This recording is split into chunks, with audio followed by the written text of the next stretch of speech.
अस्सलामुअलैकुम वरहमतुल्लाहि वबरकातुहू। दोस्तों, उम्मीद करता हूँ आप खैरियत से होंगे। मैं हूँ मोहम्मद मकसूद कासमी और आप देख रहे हैं बाग़ मदीना यूट्यूब चैनल। दोस्तों, एक साल से ज़्यादा का वक्त हो गया हज़रत मौलाना मोहम्मद कलीम सिद्दीकी साहब जेल के अंदर ही बंद हैं और उनके कई साथी हैं जो वो भी बंद हैं। अब खबर दोस्तों क्या है पूरी मैं आप हज़रात को बतलाता हूँ। अब लास्ट तक हमारे साथ में बने रहें और पहली बार अगर चैनल पर आएँ तो बराए मेहरबानी सब्सक्राइब कर लें। चलिए दोस्तों, वीडियो को शुरू करता हूँ। सदर जमीयत उलमा हिंद मौलाना सैयद अरशद मदनी की हिदायत पर जमीयत उलमा कानूनी इमदाद कमेटी की जानिब से दायर अर्जी पर समाअत करते हुए मजहब तब्दील कराने के इल्ज़ाम में गिरफ्तार इरफान ख्वाजा खान की आज सुप्रीम कोर्ट ने जमानत मंजूर कर ली है।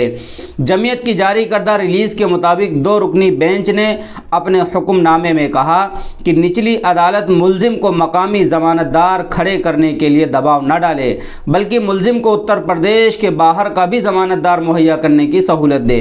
अदालत ने निचली अदालत को मज़ीद हुक्म दिया कि वो मुल्जिम की ज़मानत की शराइत तय करे। नीज़ ये भी हुक्म दिया कि मुल्जिम मुकदमे की तारीखों के अलावा उत्तर प्रदेश सूबे में दाखिल होने से गुरेज करे। सुप्रीम कोर्ट में आज जैसे ही अदालती कार्रवाई का आगाज़ हुआ, यूपी हुकूमत की नुमाइंदगी करने वाले additional solicitor general KM. Natarajan ने अदालत को कहा कि अदालत मुल्जिम को सख्त शराइत के साथ ज़मानत पर रिहा कर सकती है।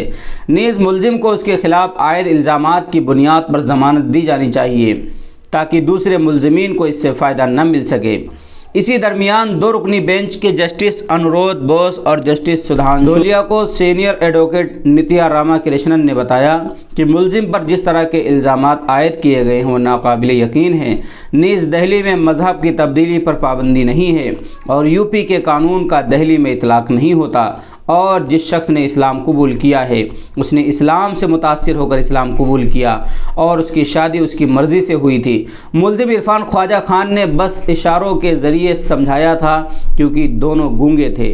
सीनियर एडवोकेट नित्या रामा कृष्णन सदर जमीयत उलमा हिंद मौलाना सैयद अरशद मदनी की हिदायत पर जमीयत उलमा कानूनी इमदाद कमेटी की जानिब से मुल्जिम इरफान खान के दिफा में पेश हुई।